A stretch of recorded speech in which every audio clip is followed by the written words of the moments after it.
You are watching a master at work. Shut up.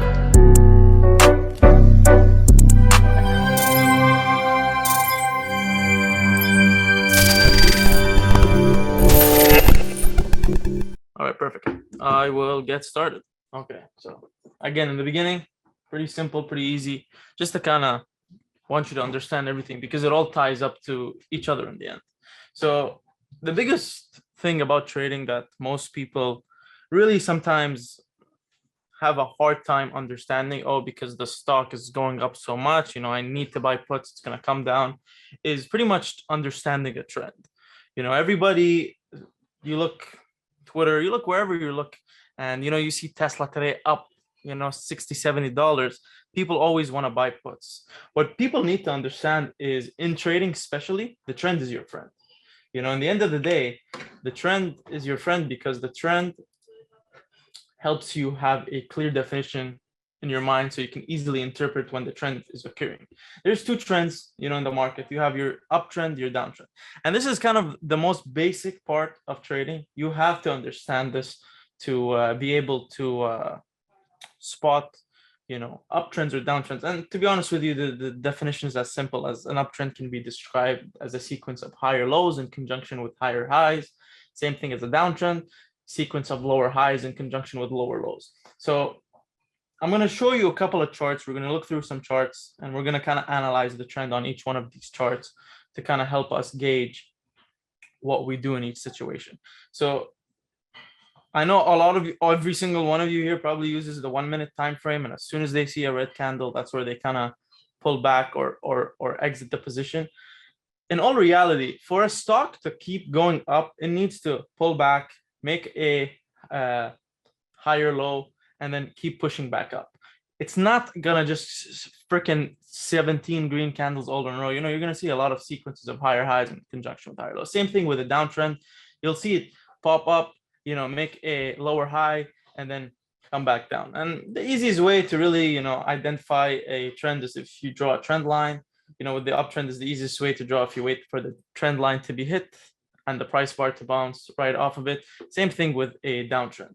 So again, this is very simple. I know you guys, everybody knows this by now since you guys are trading, but as we get into this presentation, I'll probably get a little bit, you'll get some more knowledge out of it. But again, spotting an uptrend, looking at this chart right here, if we can simply annotate it, you can clearly see this stock is in an uptrend. I mean, how can I know? Well, the highs over here just keep getting higher, higher, higher. The highs just keep getting higher, higher, higher, higher. While the same thing, my lows, every time it makes a low, it just keeps getting higher, higher. In these type of markets, when you look at tickers like these type of stocks, you're not really supposed to buy puts. That's why everyone's saying, oh, why would I buy puts in a market that's trending up? Same thing, trend is being used on multiple time frames. But when you're looking at it on a daily time frame, if you look at a ticker and you want to understand, is this stock in an uptrend or a downtrend? Just simply with your eyes, you can see, oh wow, this stock is currently in an uptrend. Every time it's making a high, it's higher than the previous high. Every time it's making a low, it's previous than the the low is lower. Same thing over here. If you look clearly right down here, the trend shifts, on SPX. My highs just tend to start get lower and lower, lower, and then my lows at the same time get lower. This is where, the last 2 months have been in the market. And it's been a shit show. A lot of traders just can't seem to understand why the market's going down, why the market's going up. It's simple, if you kind of want to survive trading in the long term, this area is where most traders make their money. This area is where traders, start to take some risk off the table. So for me personally, when I'm trading in an uptrend, I'm trading a large position account. It could be 100,000 account, 200,000 account, 300,000, whatever the number might be. In this area right here, my account is $10,000. Reason being is just because it's so choppy. I do not want to get caught in the chop and an emotional roller coaster that most traders fail. Most traders, fail to realize. But during this time right here, you have to understand you're currently in a downtrend, short-term downtrend, long-term downtrend. I don't know, but it was for the last 2 months and it was getting hectic. So when you look at a ticker, look at the ticker. You want to look at it from all different time frames. You want to look at it the daily. You want to look at the 4-hour. You want to look at the 30-minute, the hourly, the 5-minute. Before you enter a position, before you buy a call, you have to ask yourself, is this ticker currently in an uptrend or a downtrend?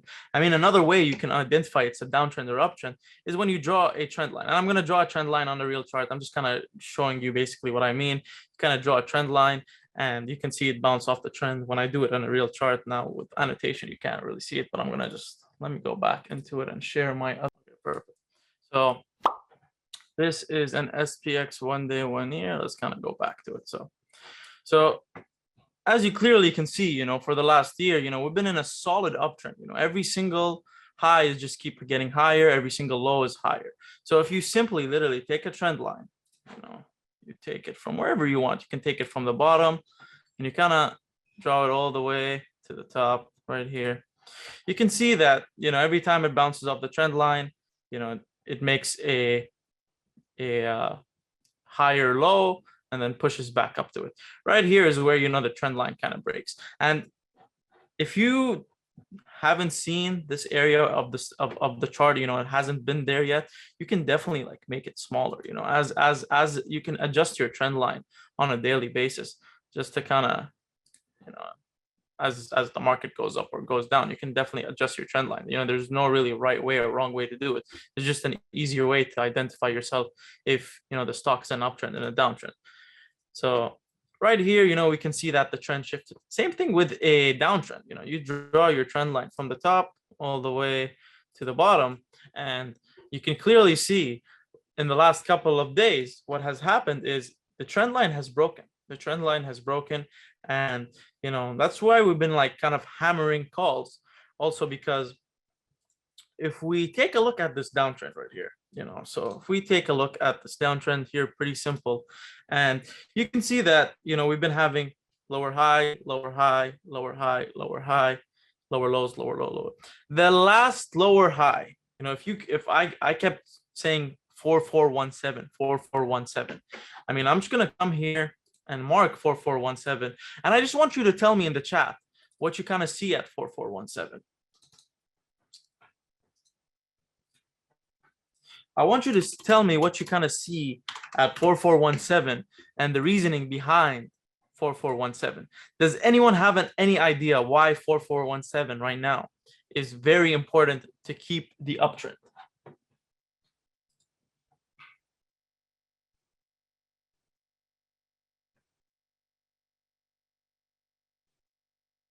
Perfect.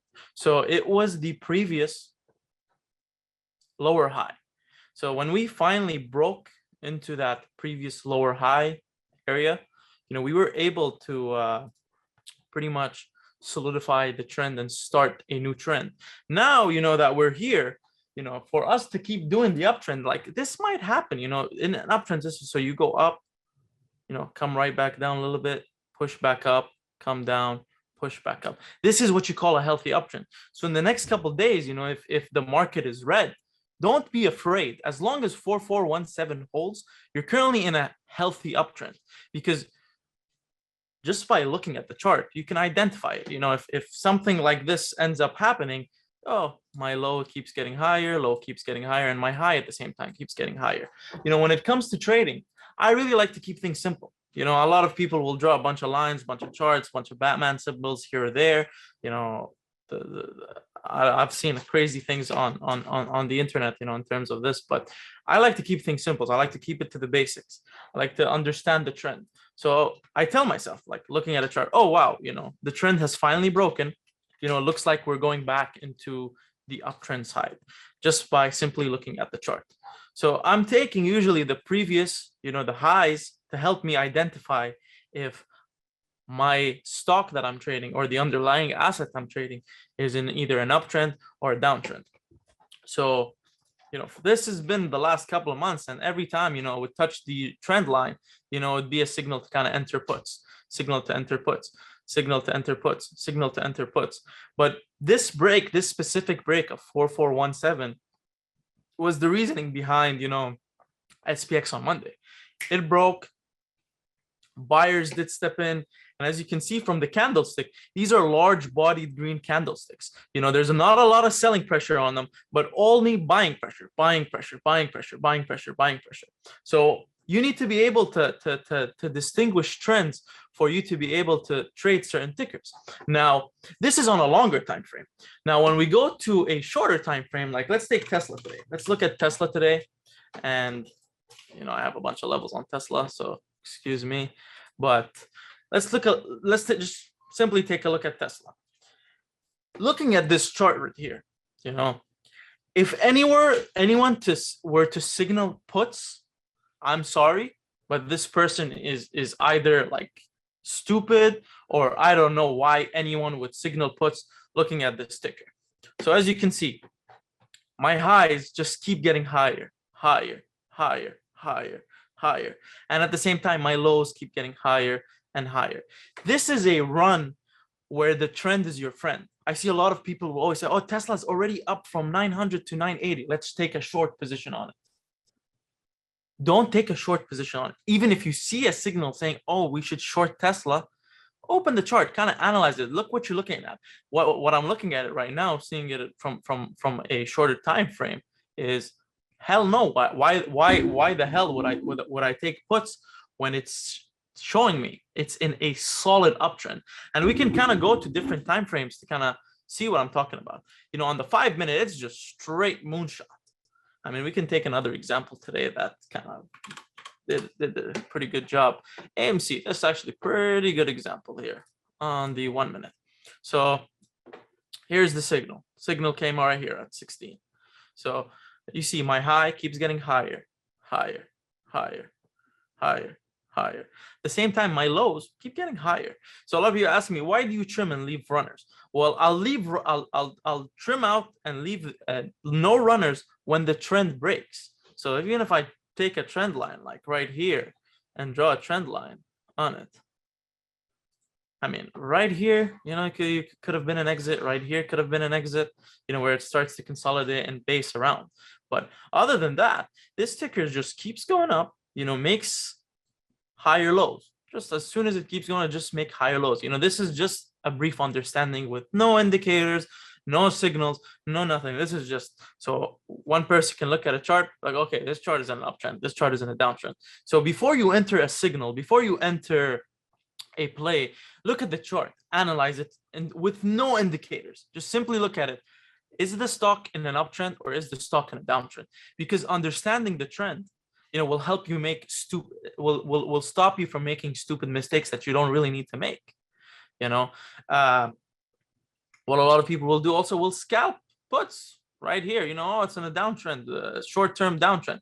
Yeah, sure, you can scalp puts for 7%, but you're in favor of calls. The trend is just straight up. I mean, there's a lot of examples you can go by today. Anyone want to give me a ticker? Give me a ticker I can look at. Snap. Beautiful. So take a trend line again, kind of draw it. So let's say you took Snapchat, you know, right off the open. And, you know, right here would have probably been the best exit, just because this is where the kind of the trend breaks. And at the same time, you know, the high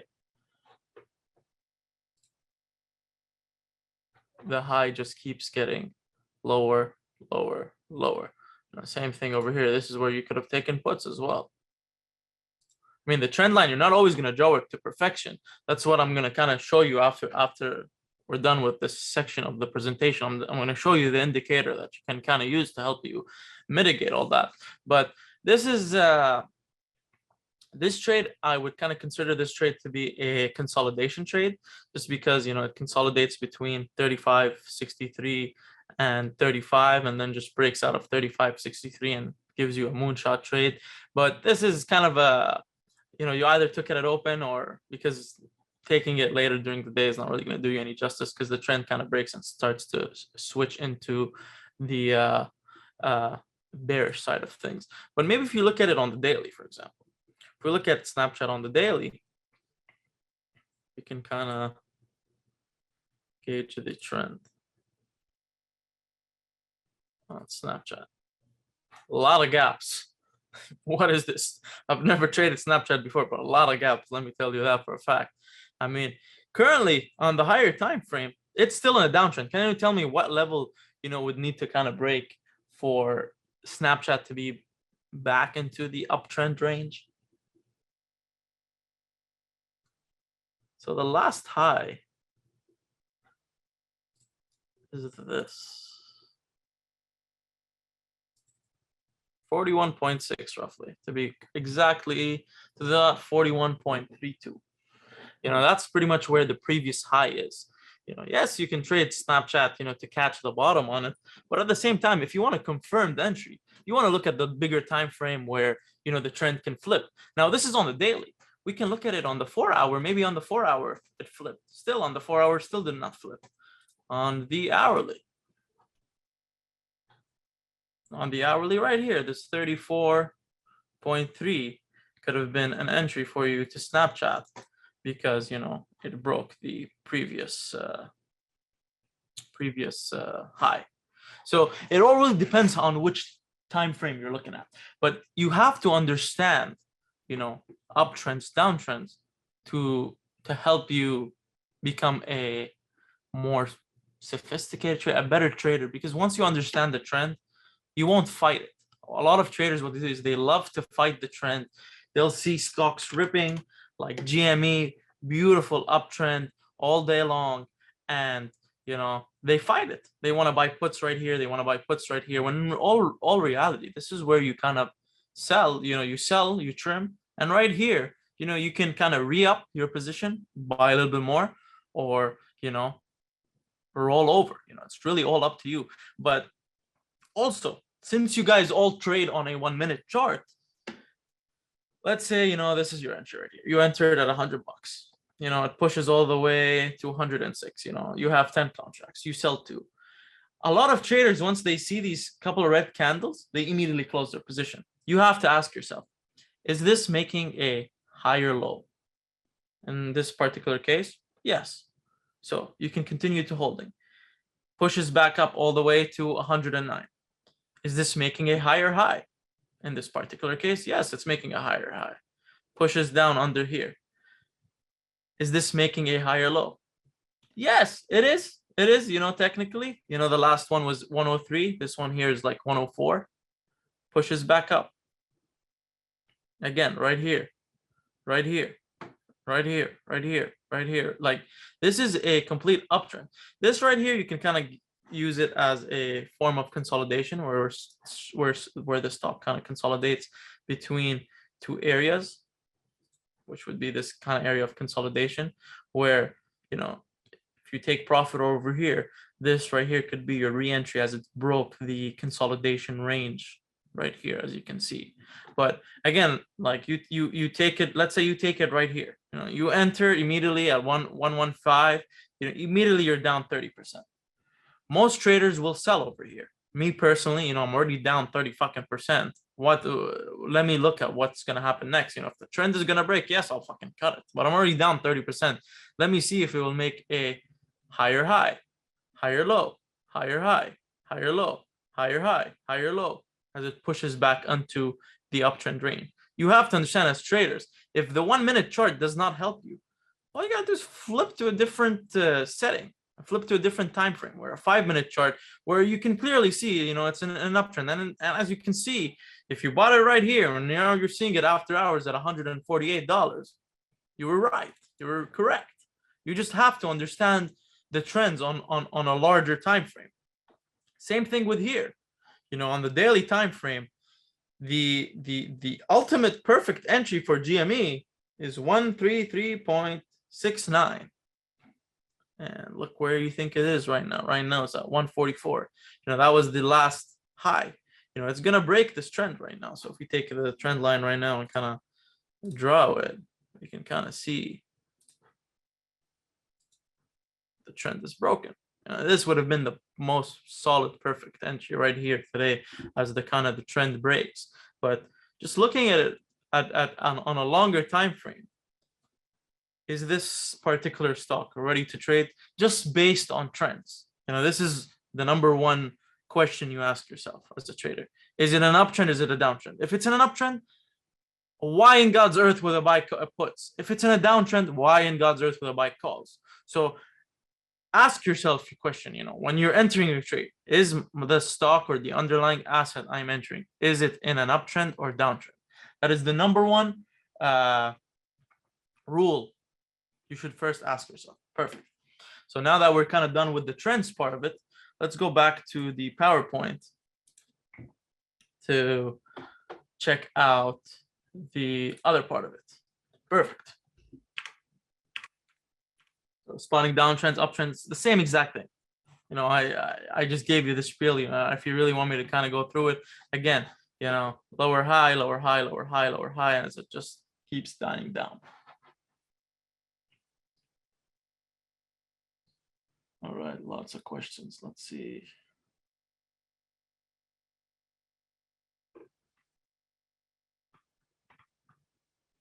All right, downtrend. So perfect. We have everything pretty much all set. We understand trends. What is trends contradict each other on different time frames? Okay, this is actually a really good question. What if trends contradict each other on different time frames? So first of all, you have to ask yourself, if the 1 minute chart is in an uptrend, but the daily chart is in a downtrend, you got to ask yourself, am I scalping? Am I day trading? Am I swinging? If the answer is you're scalping, then the 1 minute is all you care about. You don't really care about the daily. If you're swinging, you want to look at the 4 hour, the hourly, the daily, just to kind of gauge if the trend is in your favor. Because if the trend is not in your favor, unless you're catching bottoms, which you will, don't get me wrong, sometimes you will catch the bottom. If they contradict each other, you have to understand what is the type of trade you're doing. If you're doing a smaller time frame trade, by all means, then it's a smaller time frame trade. You go with whatever time frame you're using. You ever try to time the reversal? You use any indicators to help you draw? No, I'm about to show you. Don't worry. This was just kind of an intro. I'm about to show you everything right now. So there are a few indicators I like to use. Most traders, they use the 9 EMA and the 21 EMA. I use it a little bit. I don't rely on it. I use it just a little bit. Sometimes, like today, I used it on Tesla, but I won't use it on a day-to-day basis where I'm 100% reliant on it. Although there is an indicator that I use on a day-to-day basis that will explain the trade on SPX, Amazon, Tesla, will explain every single trade you see there and be like, oh, okay, this is why he kind of entered. There's one moving average that I use on a daily basis, and I freaking love it to death. So before kind of going over it, moving averages. Moving averages are lagging indicators. So you have to understand, moving average is not real time. Every single indicator you see on the market, they're all lagging indicators. So the only real time indicator is the tape, but moving averages, they help us because they're a trend following indicator. At the same time, they're also a counter trend trading indicator. Once you understand moving averages, you don't really need to draw trend lines. You can spot it with your eyes, but the moving averages will kind of help you, because in the end of the day, the moving average represents the average of the last number period closing prices. With each new closing price, a moving average drops the last closing price in its series and adds the newest one. Moving averages are usually plotted on a price chart itself. So there's two types of moving averages. There are actually three types of moving averages, but the two types that I actually use, I use the moving average weighted. WMA, that's what I use. Every single trade I take, every single trade I signal in the Discord, it has to pass the weighted moving average rule. And I'll kind of explain about that right now. But at the same time, I also use exponential moving averages, but not a lot. Like I'll use an EMA only when I'm balls deep in a position and I kind of want to just gauge how the trend is moving. But I do not use EMA on a daily basis. On a daily basis, I use the weighted moving average. And I'll kind of explain right now why and my reasoning behind it. So let's take a look at why I use the weighted moving averages. So weighted moving average is pretty much the simplest form of moving average. They take the arithmetic average of the last number period. This means that each closing price has equal weighting in the calculation of the weighted moving average. Now, there are other peers, the exponential moving average, they take the exponential average of the last period closing prices, which makes them react quicker to new closing prices. Personally, if you are a mathematician, to be completely honest with you, I'm not really a big mathematician guy, but exponential moving averages, they're very close to the candlestick. They'll follow the candlestick because they're exponentially calculated, as opposed to the weighted moving average. They're arithmetically calculated, so each candlestick has equal weighting. You don't really need to understand math. You just need to understand that EMA will move way quicker than WMA. Personally, I like to use two types of weighted moving averages. I like to use the 200-day moving average and the 50-day moving average. These two help me signify long-term and short-term trend. Without them, I honestly don't think I can trade. And I'll kind of explain to you why right now. So let's go back into the charts right now to kind of see why I'm saying all this.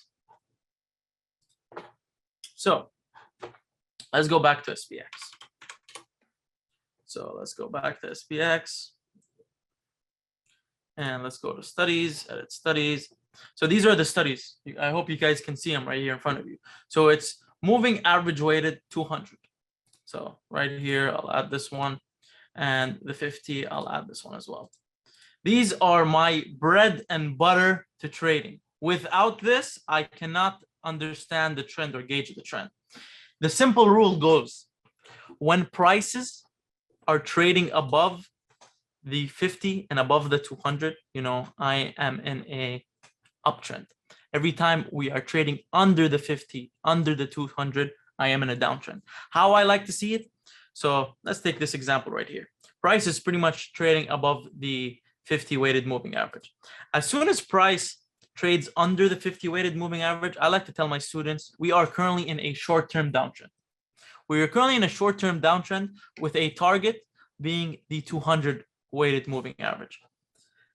The second we close under the 200 weighted moving average, it immediately flips to a long-term choppy downtrend, which we have been in for the last 2 months. This is where, if you were in Rippy Global, this is where we kind of started playing the put side, simply because, the ticker went, the market started trading under the 50 with a goal of the 200 being the target. As soon as it gets under the 200 weighted moving average, shit gets ugly. You get crazy up days, crazy down days. You get a lot of news coming out of nowhere for some fucking reason every time we trade under the 50, under the 200. But the ultimate goal of the market is to move the stocks up to trade above the 50, above the 200. Sometimes it will fail. As you can see, it did fail in this particular area, push back lower. Now, the reasoning behind the trades of SPX the past couple of days is simply because 43.68. You see this here, 43.68. Now this number changes on a daily basis, but 2 days ago this number was 43.68. That's why I told you 43.68 is crucial to hold the uptrend. So as soon as it broke the 200 right here, as you can see now, this becomes the 50, as you can see, and now this becomes the 200.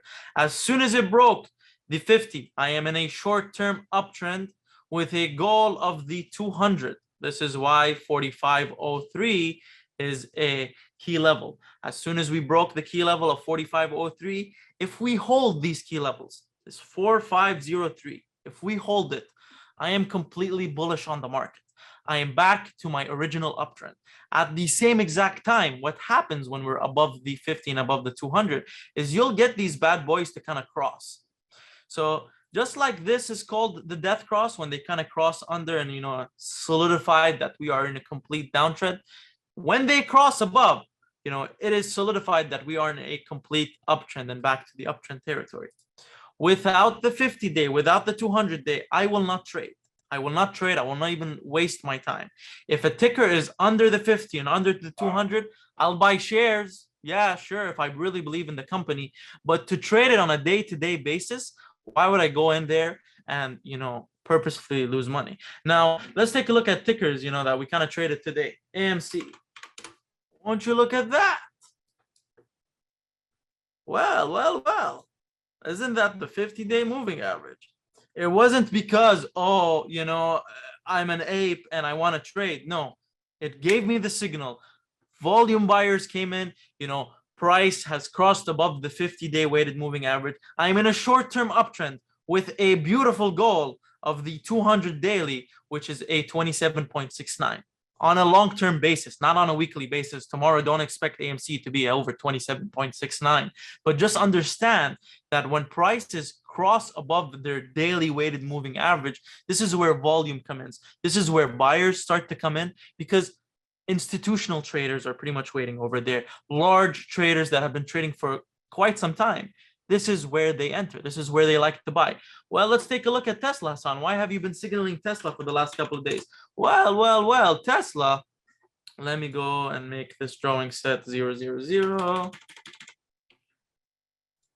Once you look here, Tesla, 870 was the key level, broke the key level. That's why we played Tesla the week prior to my trial, guys. You weren't here. But today, why did you signal Tesla? Well, it held beautifully on the 917. It held beautiful and it started to push back into an uptrend. And at the same exact time, why 952, Hassan? Why 952? Because 952 has not broken since January 27th. You see it right here, January 25th. 952, not a single order above 952. So that's the reason why I say just wait till 952. Yeah, we can catch it at the bottom and make 800% or whatever it may be, but you can enter at a clear, concise entry and then take it for 200%, which is the same exact thing, but you have confirmed entry. So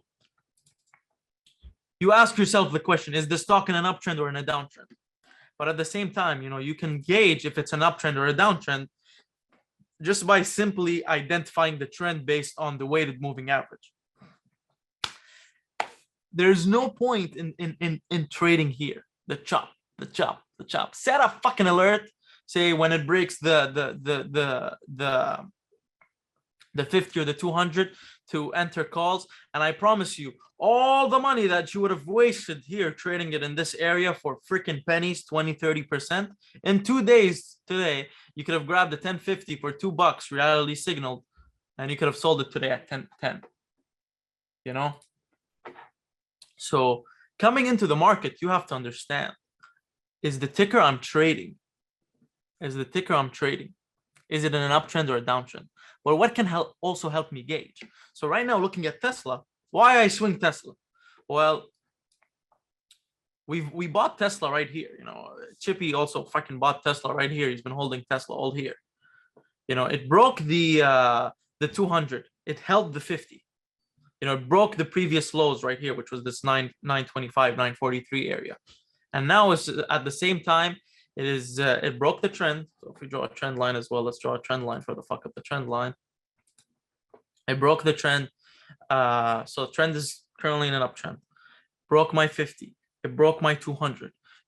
Now it's safer for me to swing Tesla. Now, yeah, this could potentially happen where, it's going up, pull back, push back up, pull back, push back up. But what did I swing? I didn't swing the ones that expire tomorrow. I swung the ones that expire next Friday. I swung the one that expires next Friday. Why? Because it kind of gives me time to hold, even though we get a short-term pullback and push back into the healthy uptrend. So without the weighted moving averages, to be completely honest with you, if a ticker is not trading under it, I don't waste my time. Yeah, I can probably catch a kind of a nice position on it. But this is where, you pull out the big guns and, your sizing starts to get up.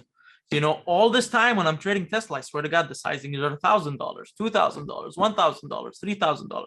Risk is off. You know, I don't have to make $100,000 every day. I don't have to make $10,000 every day. I just want to survive the market when I'm in this choppy long-term downtrend. These past months have been fucking brutal. Most traders are getting killed like right here, you know?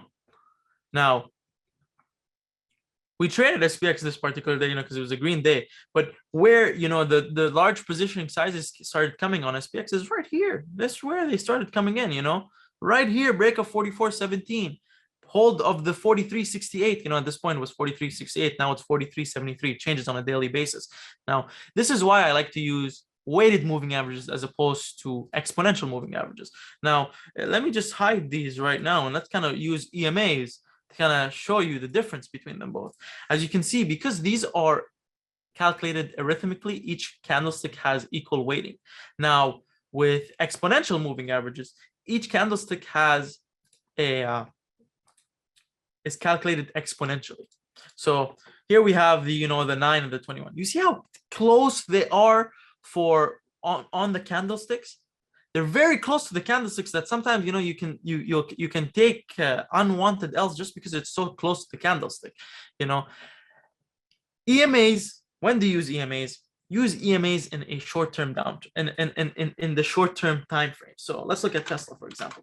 Today I use Tesla. So on the longer time frames, you know, you'll use the weighted moving averages to kind of get, you know, solid entries and exits. But when you're looking at a shorter time frame like Tesla right here, if I had my weighted moving averages, you know, they're going to be a little bit further apart for me to be able to as you can see, you know, they're way further apart. You know, yes, they'll act as a dynamic support and resistance as we're going up, but they're very far apart. If I enter a trade right here and I gotta wait all the way up to here, you know, it's gonna lose a lot of value. Or, you know, or if I'm in I want to re-enter Tesla and, you know, I'm like, okay, I'll just wait for the 50-day or the 200-day to come and push. It's very far away that it's probably not gonna come and I'm gonna miss my entry. So what you do is that's where you kind of use the 9 and the 21 EMA, but you do not fucking rely on it. You know, a lot of traders, what they'll do is they'll rely on the 9 and the 21. So a lot of traders, they'll rely on the 9 and 21. You know, a lot of traders that come in, you know, they say, oh, the 9 and 21, fuck the 9 and 21. You know, I'll be in complete honesty. They are, I don't use them. I really don't use them. But today, like I'm trading Tesla, you know, I'll put them on there just to see, oh, where I could potentially re-enter, you know, because it helps you signify, you know, the short-term and long-term, short-term uptrend or downtrend. So as you can see, as the stock's moving in an uptrend, you know, each dip, you know, it's holding the support on the 9 or the 21, pushes back up, holds the 21, pushes back up. Now, don't be like everybody else where they tell you, oh, you know, the 9 or the 21 crossed. You know, this is what every single trader, furu out there will tell you. When the 9 and the 21 cross, you know, go sell your house and go buy calls. Fuck no, don't do that. Like literally do not do that. Understand, moving average at the end of the day are lagging indicators. You know, a lot of traders fail because of the stupid cross. It works for a period of time until it doesn't. Until you're in a choppy consolidation, like let's take a look at Amazon. Until we're in a choppy consolidation, it's not gonna work. Because on the 1 minute right here, what are you going to enter right here and then take puts right here, then take calls right here, then take puts right here, then take no. See, when it's choppy like this, it doesn't work. You know, it really works when the stock is just freaking ripping up or ripping down to help you gauge, you know, if we're in a trend, an uptrend or downtrend. They are very hard to use when you're in a choppy consolidation market. So when you see it like this, freaking remove it off the chart. I don't even have it on my chart, to be completely honest with you, you know, but it's a good tool to help you signify short-term trends. You know, a lot of traders will use them. A lot of traders hate them. You know, it's really all up to you and up to your style. You know, you can kind of test them out. I'm personally, when it comes to understanding the trend on the larger time frame, I'm a weighted moving average type of guy. I'm a weighted moving average type of guy, and I will rely on this, you know, as entries and solid entries and exits till the end. You know, like Amazon, you know, the most beautiful entry on Amazon was this right here, 22992, you know, with a target of, you know, 3251. and we have blown through all targets. Now, as long as it's hold, so now I know it's in hindsight, you're looking at it, oh wow, you know, he entered at the 50 and he took profit at the 200. But what can you ask yourself before like taking Amazon, before analyzing Amazon? So we can draw a trend line first.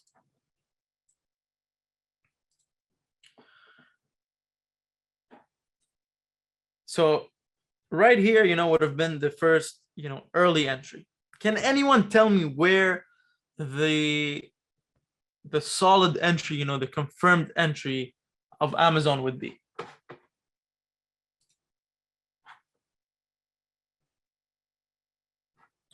So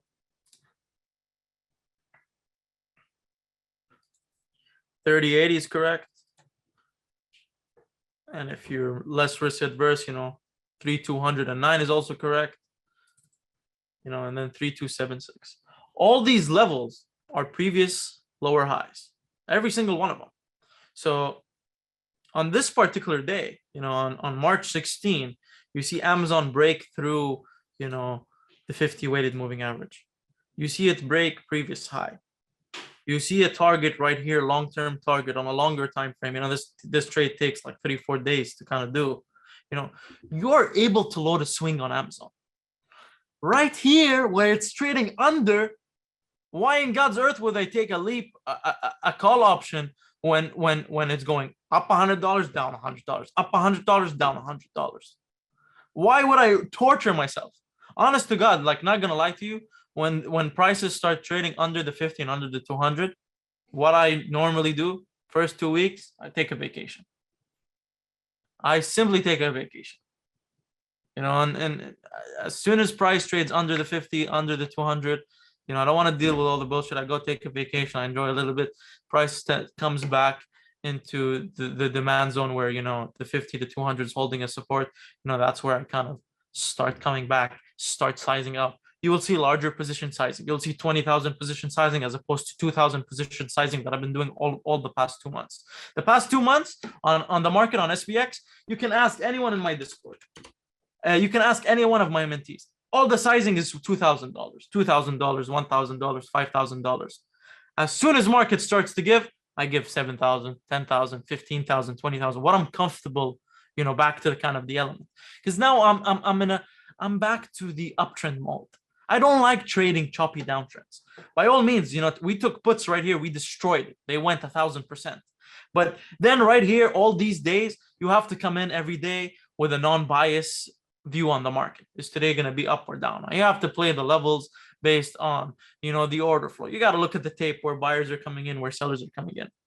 But here, you know, you're comfortable. You can freaking buy today any signal you took. If you took any signal, you would have put, let's say, I don't know, $1,000. You could have really went, played golf, went swimming, went to the beach. You came back, and I promise you'd be green. You know. Yes, premiums do get killed during the chop. Unless you're gonna hold, if you're gonna buy a leap and you're gonna hold through all this, by all means, you know, go for it.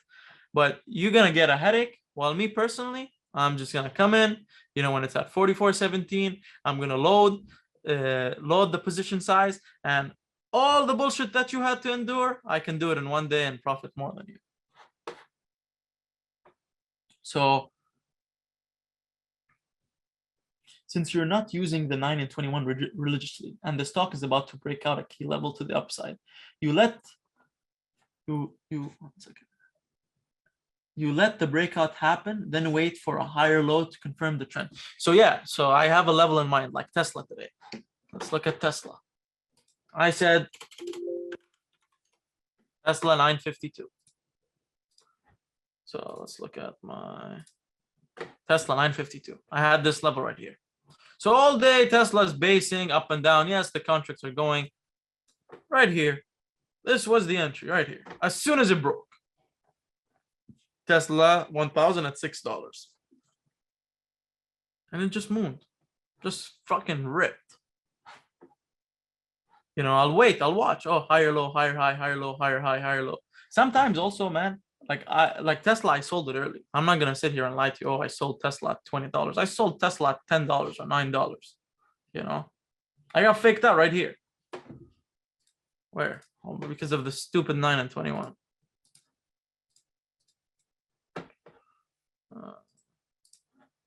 Oh no, I didn't sell because of the because the premium got freaking killed immediately. Premium went from $6 to it went from $8 to $6 in one candlestick. That's why I sold, because it stopped me out. But it just kept going. It literally kept going. And then right here again, I entered the swing right here at the break of 982. Okay, there's a lot of questions.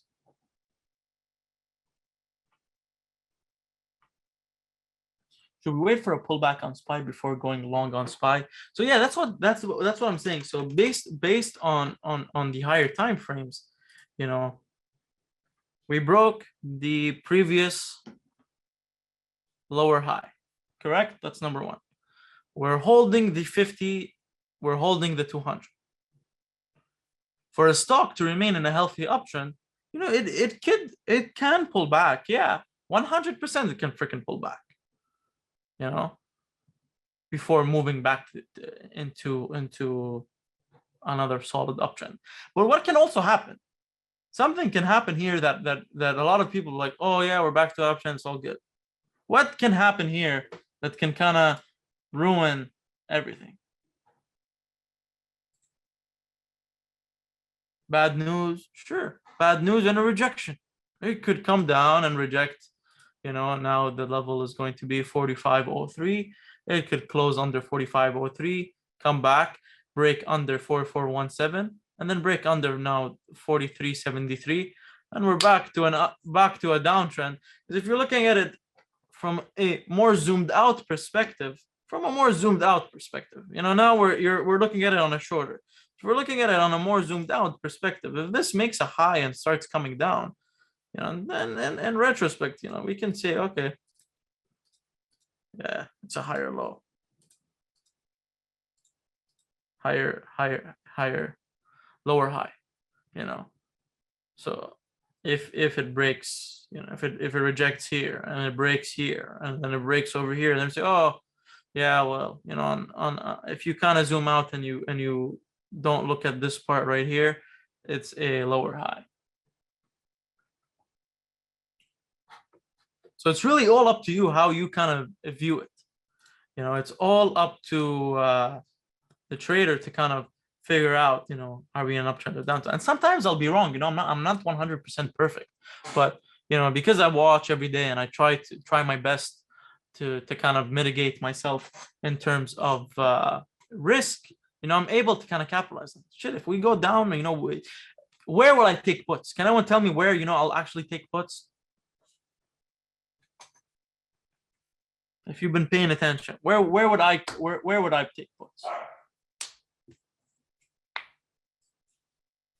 Yeah, so I'll take my so if it rejects 45.03, you know, I'll scalp, you know, to the downside a little bit, but I'll load my puts, you know, at 44.17, you know, with a target of 43.73. Now if it breaks 43.73, I'm going puts again, you know. This guy, Simon Christian, has been trying to request remote control of my screen for the last hour. Dude, why do you want access to the screen?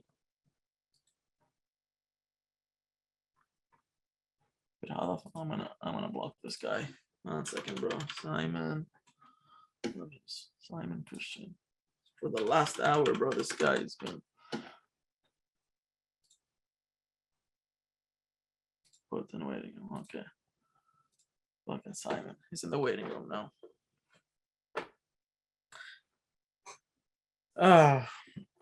Just keeps giving me notifications. So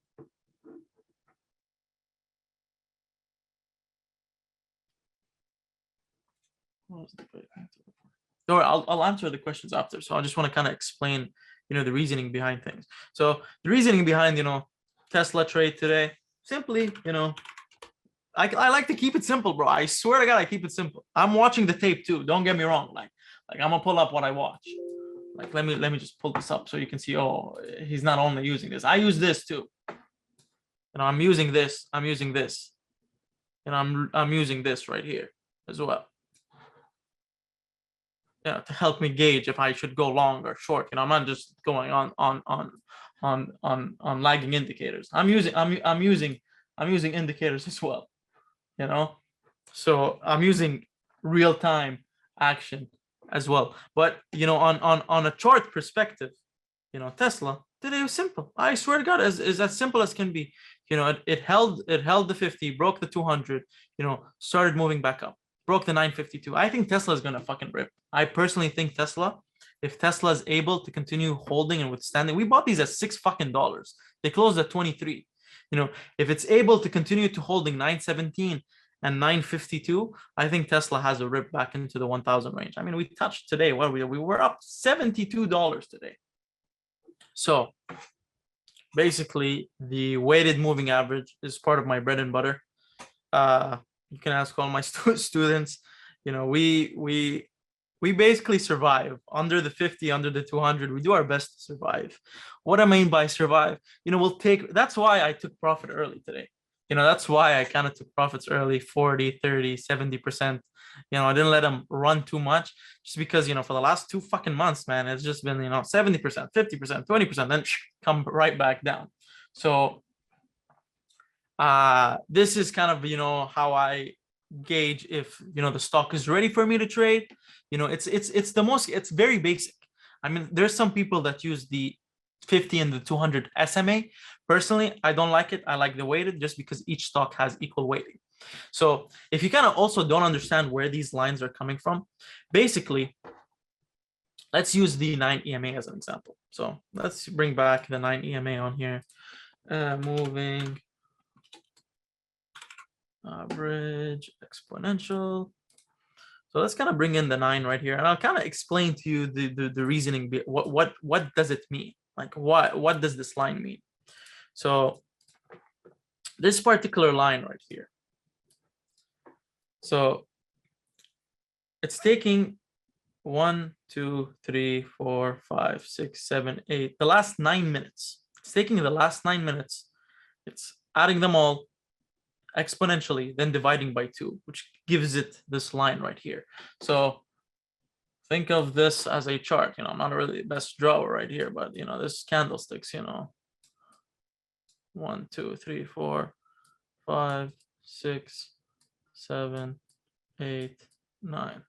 And I have this line right here that's following it. So it's taking the average of all these divided by the number, and then exponentially calculating them. But basically, when a new candle forms, it's removing the last candle. So now it's just these 9 that give access to that give you the drawing the line. So any new candle that forms, we remove the last one.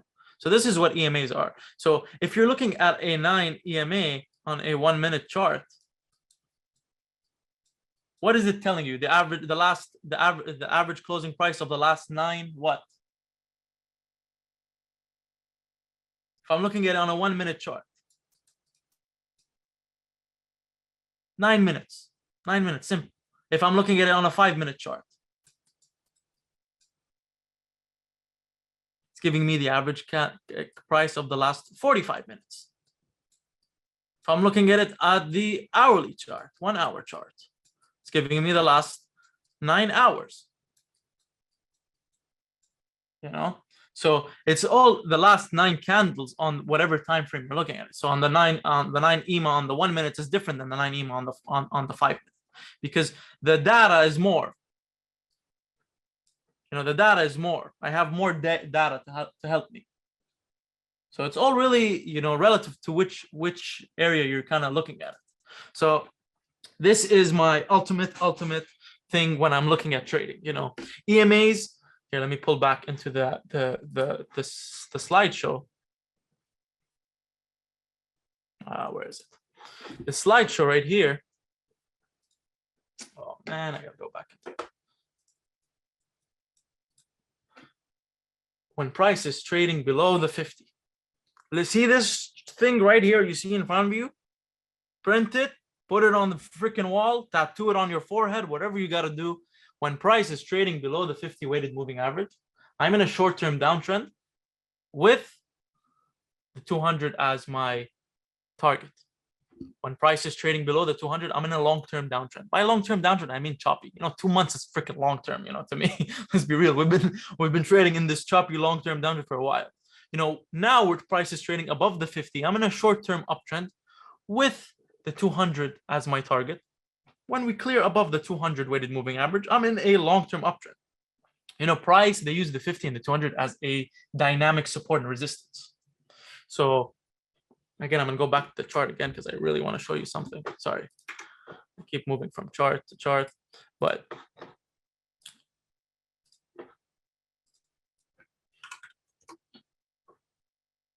let's look at it again.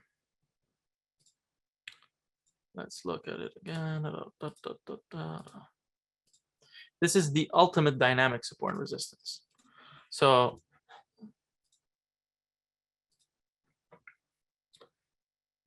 a lot of times you'll see, they use them as support resistance. If you're a day trader, yeah, this is where you go short. You close your short position, you enter another one right here. But to buy shares, when you want to buy shares, if you take your trading gains, your active income, whatever the fuck they call it, and then you invest it into certain shares, you don't go buy SPY right here.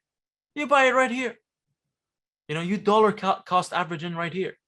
Oh, it ripped up now. I bought it at 3,000. Now it's at 3,500. I really want to buy more. Just wait till they come back into this range. We're here 3,200, 3,200. Where they bounce on the dynamic support and resistance line. Buy more here. Buy here. Buy here, buy here, buy here, right here, buy here. You don't buy at the higher highs. You buy them at the higher lows. If your long-term view is to invest for long-term. Because let's be real. If we look at a 10-year chart, this is a 10-year chart. In the end of the day, all these freaking bear cycles, bearish downtrends, they all get bought back up and we move back into an uptrend. And the end of the day, when you're looking at a bigger picture, 10-year, while you sit here and you freaking figure out if I'm going to go calls or puts, where you can sit out really. Down here, we don't trade. We accumulate shares. If you're smart, you're trading for the long term. You have, let's say, a 100,000, 10,000, whatever your portfolio is. Right here, you accumulate your shares. You start dollar cost averaging. You don't freaking buy it right here, AMC going to the moon, go buy. You buy, when we're under, chilling, right here. You trade when it breaks, and then you sell when you're happy with the profit, or however, whenever you want. I personally, I have a target right now on AMC at 27.69. I feel stupid actually for selling them because it's ripping after hours. Now, by all means, it could come back, reject this, and bring it back. Because you see here, these particular days, they pushed above the 50, right back down. They tested again, right back down. So you can load up shorts on this if this doesn't work out. But if it works out, the target, for it would be 27.69. Now we bought it today at 15 cents and sold them at 50. Nice 220%. They ripped all the way to 90. So all really depends how you kind of view it.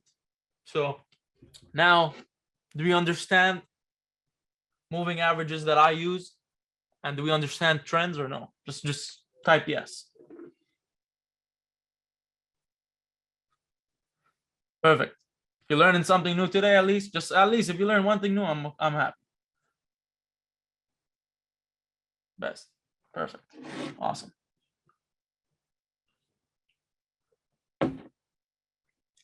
No. Sorry, Edson, if you already know this.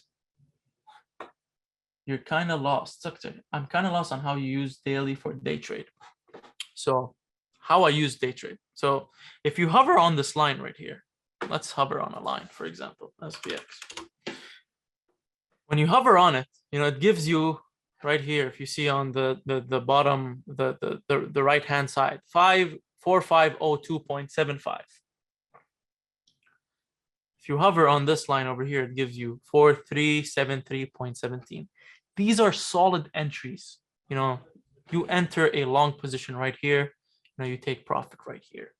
And the best part about this is you can use it on the 4-hour. Why are you telling me 4426 is a big level, Hassan? Why did all dips get bought? You look today, on the Discord. I'm telling you, 4426 dips were getting bought. What's the 4-hour weighted moving average?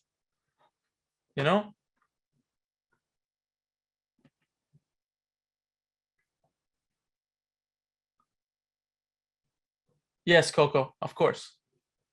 But it's the 4-hour weighted moving average on the 4 hours. So like if we go to the Discord right here and we go right here, and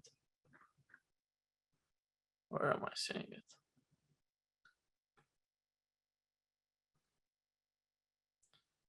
Look, futures up. Market identifies levels of support as dips were bought up yesterday at 4417 and 4426. Were crucial to hold to keep the uptrend intact.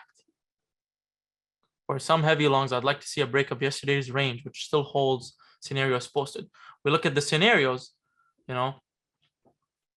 447 large key level, 4426. These are all targets when we're going down to the downside. 4363, 68. It's bolded because on Sunday, this was the 50 weighted on SPY. Now it's 4373, it changes on a daily basis, so the number does change. Here, my weekly target on the upside, 4489, 4503. Today we touched 4526 actually. So keep that in mind when we're going in. I'm not just typing to type. I'm gauging it on a larger time frame to help me understand where I'm going to trade. So, wow, there's 400 motherfuckers in here. That's fucking crazy. So that's kind of how I look at weighted moving averages. What's the gold Discord? Oh, this is the mentorship from you guys. And this is my other mentorship right here. And this is NFTs.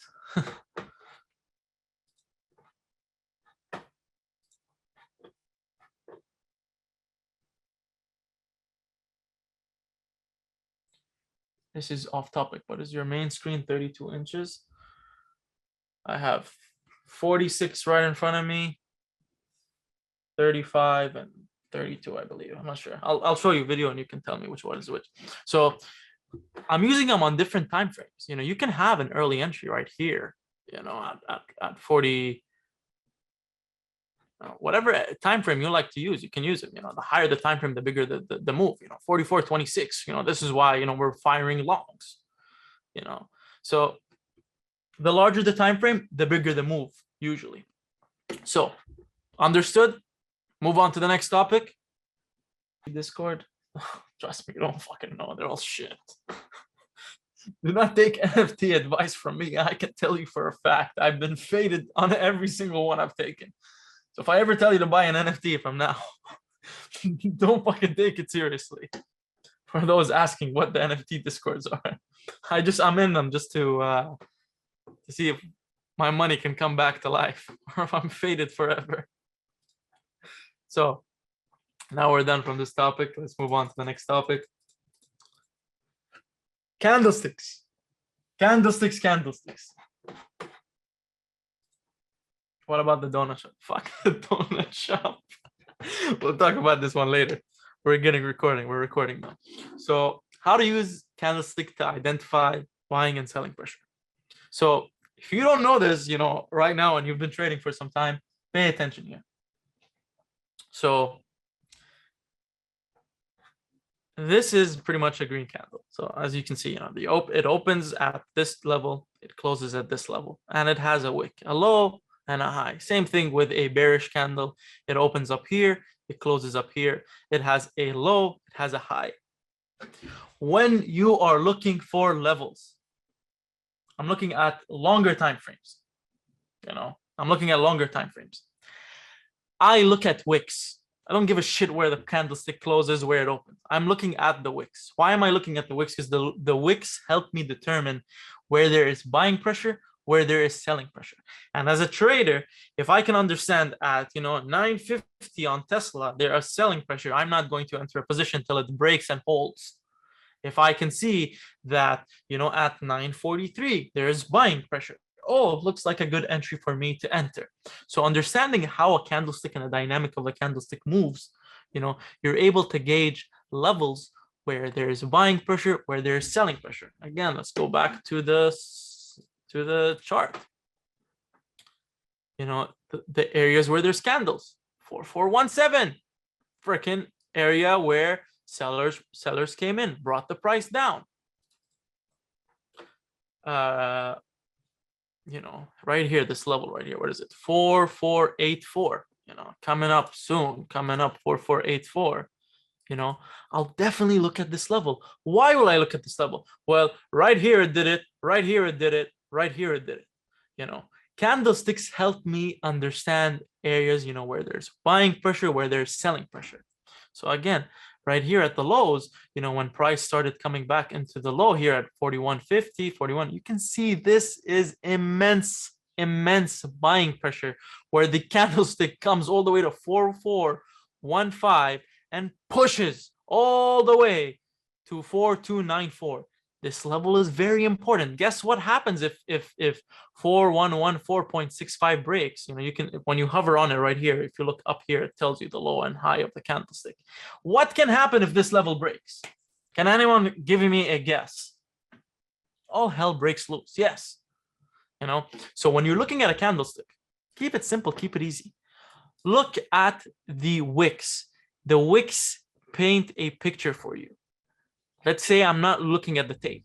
I'm looking at the candlestick. Oh, okay. So at 4252, lots of buying pressure pushed in. Price came, tested it that day. Lots of buying pressure came in. We're looking at Tesla, for example, today on a shorter time frame. I'm telling you, wait till 9:52. Wait till 9:52, because kept selling pressure, and then buying pressure. As soon as it broke, just moonshot candles, all green candles. So the higher the time frame, the more aggressive the candlestick is, the more aggressive the weighted moving average is. So coming in the market, you want to gauge all this. You want to gauge and you want to understand it. Here there's buying pressure, here there's selling pressure. Simple. Keep it easy. Keep it 100. The bigger the move, the bigger, if it's on a daily candlestick and I'm having buying pressure or selling pressure at a key level, that level will be a key level, moving forward. Now, a level on the daily, where there's buying or selling pressure, it's not going to be the same as a level on the minute chart where, it's a 1 minute candlestick. So you want to look at a larger time frame and you want to see where areas there's buying pressure and where there's selling pressure. And those areas, where previous selling pressure or previous buying pressure, you want to see, do they act as a resistance or do they act as a support? Because you want to understand, if for the last month it's been acting as a resistance and it finally breaks, there's no more selling pressure over there. That selling pressure flips into buying pressure. So just understand, when you see a big fat green candle with a wick at the bottom, buying pressure. That level, that little wick, what is that level? Mark it on your chart. Yeah, the bigger the longer the time frame, the more accurate the price level is. So again, this is very important right here. Inside day versus outside day. The smaller the wick, the less the pressure is. Yeah, definitely. The smaller the wick, the less the less the pressure is. The higher the wick, definitely the bigger the pressure is. Inside day and outside day. This right here, we actually used it today, I believe, on SPX as well. Yes, on SPX. Today's opening scalp was because SPX printed an outside day. So an inside day is when a security trades within the high and low range of the previous day. An inside day can occur on any chart style that shows a high and low data, but it's easy to identify with candlesticks. An inside day is a sign of a trader that the security is taking a breather from the primary trend or is in early stages of counter trends. What does that mean? Let's look at an example. So let's take a look at Tesla, I believe. Yeah, no, not Tesla. I think it was SPX today. SPX. Okay, so inside day, outside day. So we're going to take the high and low of this particular day. So the high here is 4465 and the low is 4390. So let's just write it down over here. 4465, 4390. Perfect. Now, on this particular day, yesterday, the high is 4481 and 4424. 4481. 4424.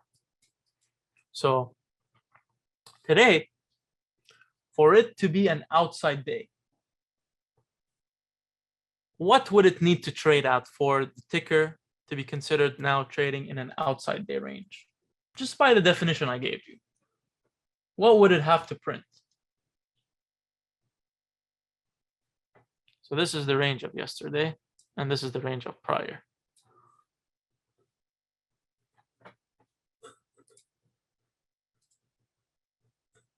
Beautiful. Whoever said 4482 is correct. Why 4482? Because it broke out of the inside range. So if you look at our entry today, this morning, when we took SPX off the open, it's because it printed an outside day candle. So right off the open, we waited. Then as soon as it's 4481 printed right here, I signaled SPX. So we look back to the Discord. We look to RippyGod right here. Eyes on SPX 4520, add to watches, get ready. Still no entry. Then you got the signal right here. Why did you get this particular signal? Well, right here, right where for 4082, right here. It printed an outside day candle. It broke out of yesterday's high and started to push up. Now with Tesla, when we're looking at Tesla, for the last month on Tesla, it's been trading in an inside range. It has not broken this 952 since January 25th. From January 25th, it's all been trading on between a range from literally 700 to 952. It was a range. It broke a range. That's the reason.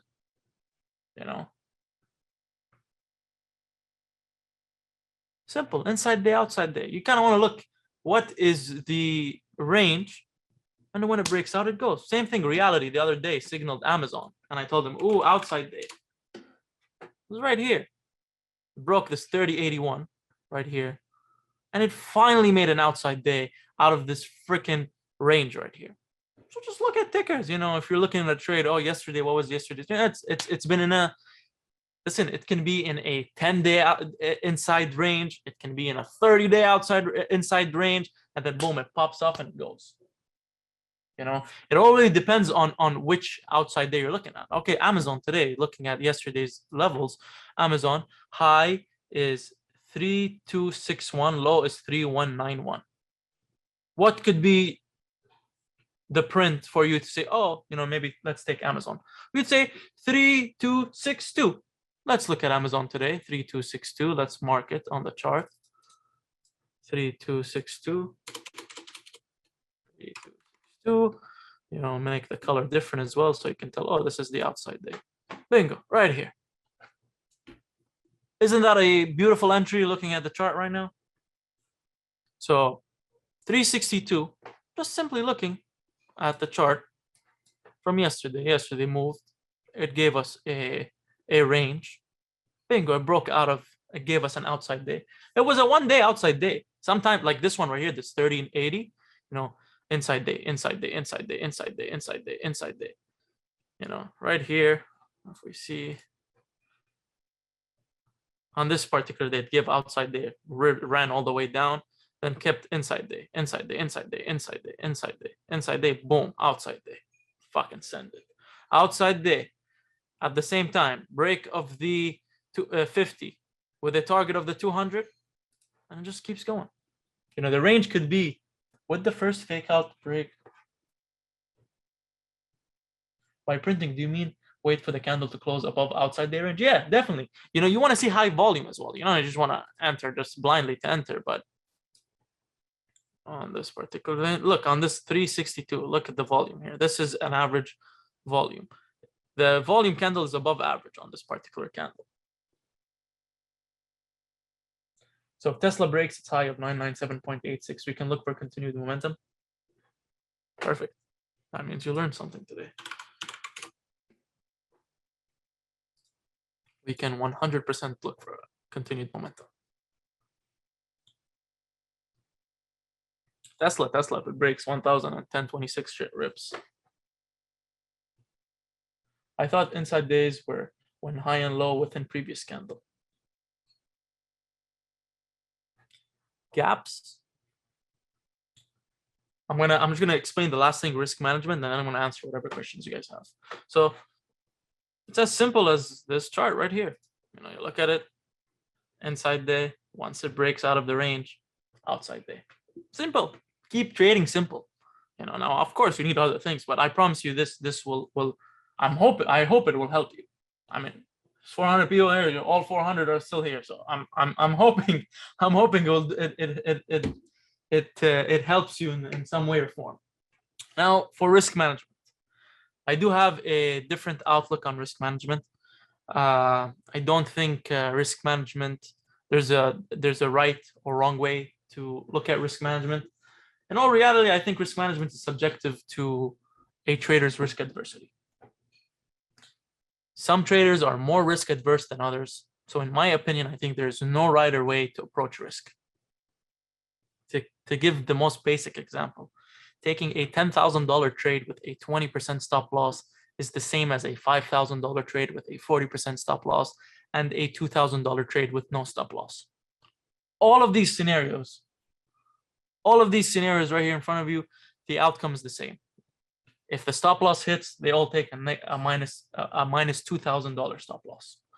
They take minus 2K. So when you're looking at a trade, I want you to look at it differently. If you're trying to build your portfolio, what is you trying to do? Are you trying to scalp in and out, 10,000 position, sell at 20%? By all means, do that. You can do that. Or are you trying to, hold for longer term? You want to size less, but give the trade room to breathe. Sometimes the trade needs to breathe. Look at Chippy signal Tesla yesterday. Yesterday signaled Tesla fucking at $8. It dropped all the way to $6. Most people freak out. Most people freak out so hard. Oh my God, we're down 30, 40%. We gotta sell. You know how much the contract is today? Can anyone tell me how much the contract is today?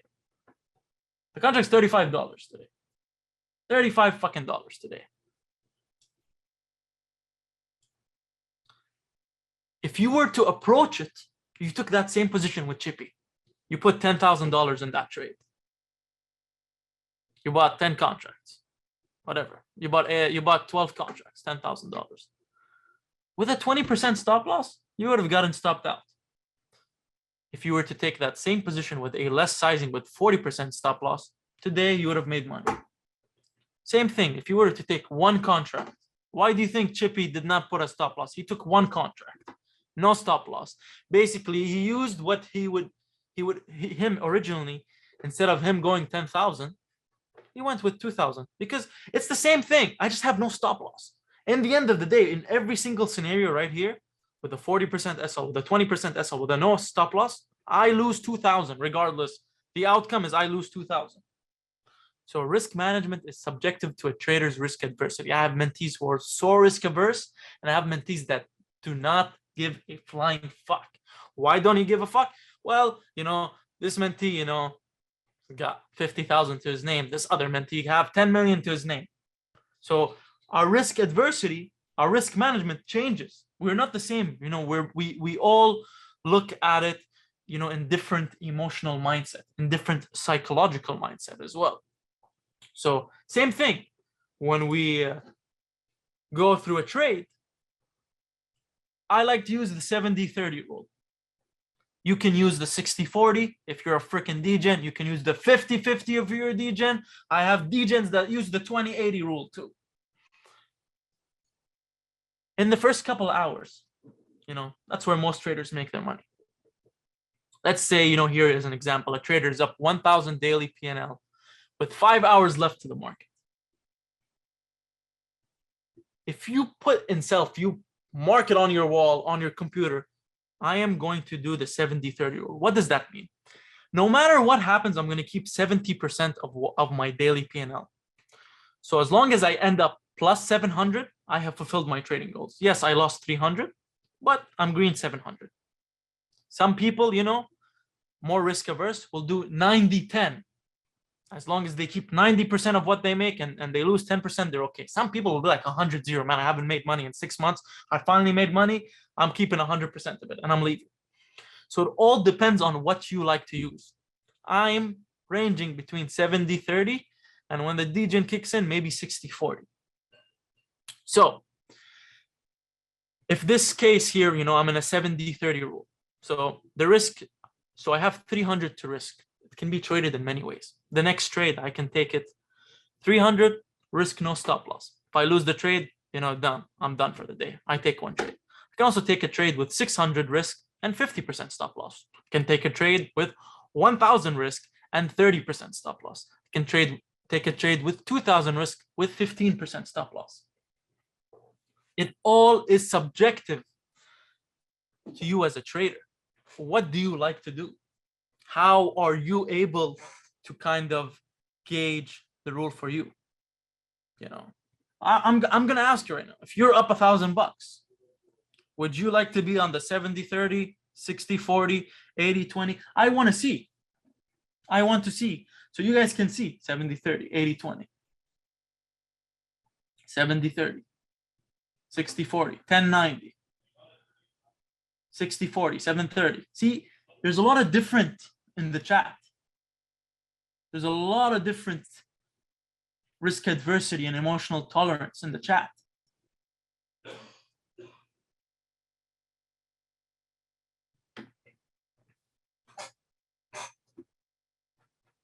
Maybe 50-50 he's telling you. So it doesn't fucking matter if a trader's holding the position and you have to cut. You and him are in the different risk adverse category. So when I tell you take profits and roll up, do whatever you need to keep 70% of it. Does that kind of make sense?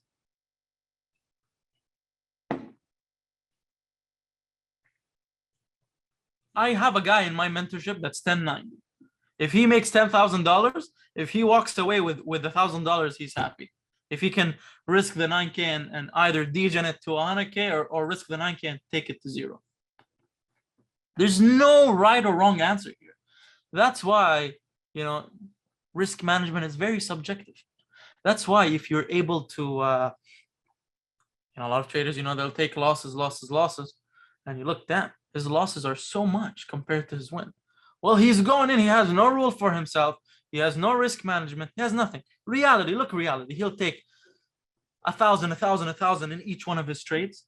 Today, 9 of them went to 100%. One of them went 800, and one NVIDIA call went minus 15%. Now, if he was balls deep in fucking NVIDIA, he would have gotten killed. But because his risk is managed to his risk tolerance rules, and he's risking a small portion of his money with no stop loss, he's able to hold for as long as he wants. But a lot of people, they're all in one position. They're fucked. They're fucked. You look at the portfolio is $3,000, 2,700 is in NVIDIA. Oh, fuck, NVIDIA is gone. So when you come in to a trade, understand, I might be up $10,000 and I'm entering a trade with $300. Same exact thing with the losing trade on SPX before Powell. 15 contracts. I'm up already 6,000, 7,000. I risk 1,000. I'm still up 80% of my gains. So keep that in mind when you start, entering and risking your money. Now, when it comes to the roll up, today, enter 45.20 call on SPX and profited $2,000. For the roll up, when you enter 45.50, what does it mean to enter with profit? You know, you can do a $10,000 position with 20% SL. You lose your entire profits. Very decent. You can do a 5,000 position with a 20% stop loss. You will end green, still risky. Or you can simply do a $1,000 position, no stop loss, will still end green if it goes to zero, and you'll keep $1,000. Or you can simply do $600, no stop loss. You will end up keeping 700% of the profits regardless. So in general, in all honesty, I think risk management is subjective to a trader and how he looks at, you know, his portfolio. Because someone with $1,000 portfolio is not the same as 100,000. The one with 100,000 doesn't give a shit if he loses 1,000. But if the guy with 1,000 portfolio loses $300, it's ouch. It hurts. You know. So each person, when you're taking a trade, go fuck the stop loss, man. If it wasn't for the stop loss today, Tesla would have been up 130%. You know. But because I myself, yes, I was in a position with 10,000 with a 10% stop loss. It's like, fuck, you know, it's gonna stop me out now. But if I had a position of $2,000, I ain't gonna sell. I would size for zero. You know, it's all really relative to what you're doing, you know, in the market. But because I'm a trader and I have to signal, you know, you'll see me post. Like, for example, today. Look, bro.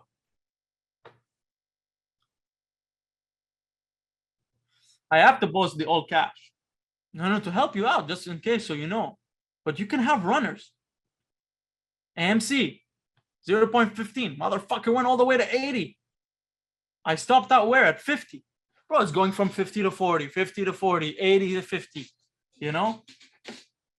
1,000 call, $6. Went all the way to 25. Trim 7, 7.5, 8 filled, 8 filled, 9 filled, 50%. I was happy with it, man. I'm okay with it.